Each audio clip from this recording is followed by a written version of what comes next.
The story begins with the main character. After 19 years in jail, Jean Valjean is a free man. He gets a yellow ticket, this yellow ticket signifying freedom. Or it's more like a ticket to even more misery. No one accepts him in society except for the bishop named Muriel. Muriel tells Valjean to become a better man after he tries to steal his silver plate. Valjean decides to leave his terrible days behind him. He changes his name to Monsieur Madeleine and moves to a new town where he becomes rich and eventually becomes the mayor of the town.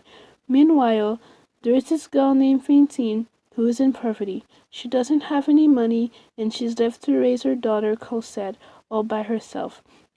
She met a man named Thénardier who said that Cosette can hide with him and his family as long as Fantine sends money for Cosette.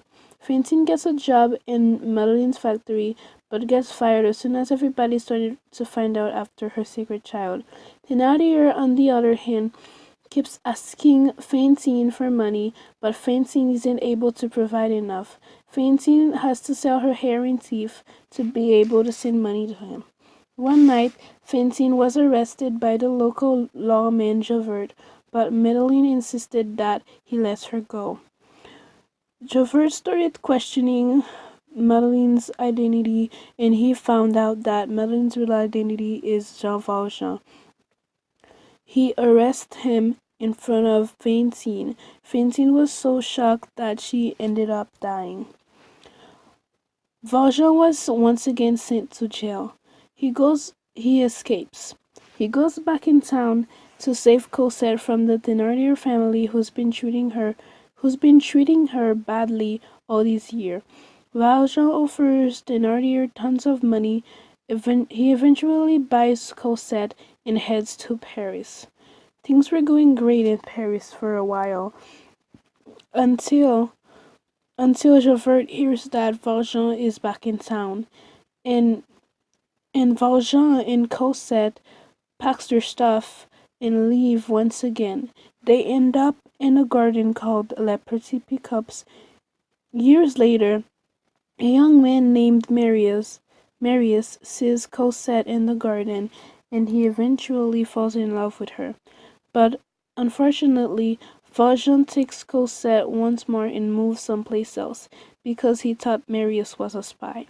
Marius gets some information about where Cosette is staying now, and he decides to go see her, so they can confess their love to each other, and eventually they did. Except Valjean isn't happy with that. He And with all the political conflict going on, he decides to go to England. Marius was so heartbroken that he decided that he doesn't care about anything in life anymore. He decides to join the revolution. When Valjean figures out that Cosette and Marius are really in love, he decides to go and join the revolution. During the revolution, Marius got hurt, and Valjean carried Marius through the sewers to be able to get him help. When Valjean reached the top of the sewers, he was once again arrested, but this time he asked to drop Marius at his house first, then to go back to his house. As they were walking, as Javert and Valjean were walking back, Javert started losing his mind, and he figured out that he's not living his life the way he's supposed to, and he committed suicide. Marius and Cosette eventually got married. Valjean started telling Marius about his crime days. Marius started hating Valjean. Valjean started feeling like he had no purpose in life, and he stayed inside all day and never came outside. Marius was having a conversation with Thénardier when he realized that the only reason that he's alive is because of Valjean. He decides to go back and asks Valjean to forgive him. He goes to Valjean and he asks for forgiveness. Valjean was so happy, and now Valjean can die in peace.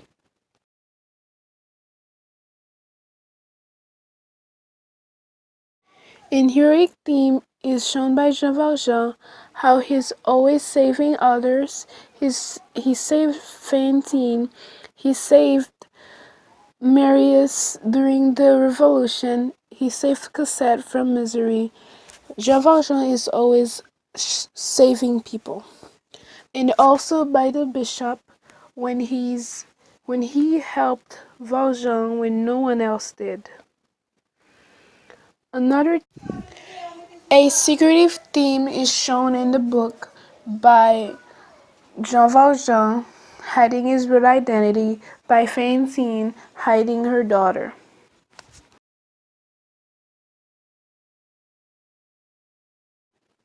Hugo's social commentary is shown based on poverty. This is shown through Fantine, how she struggled in society to provide money for her daughter when she didn't have a job and she had to sell her hair and teeth in order to get money.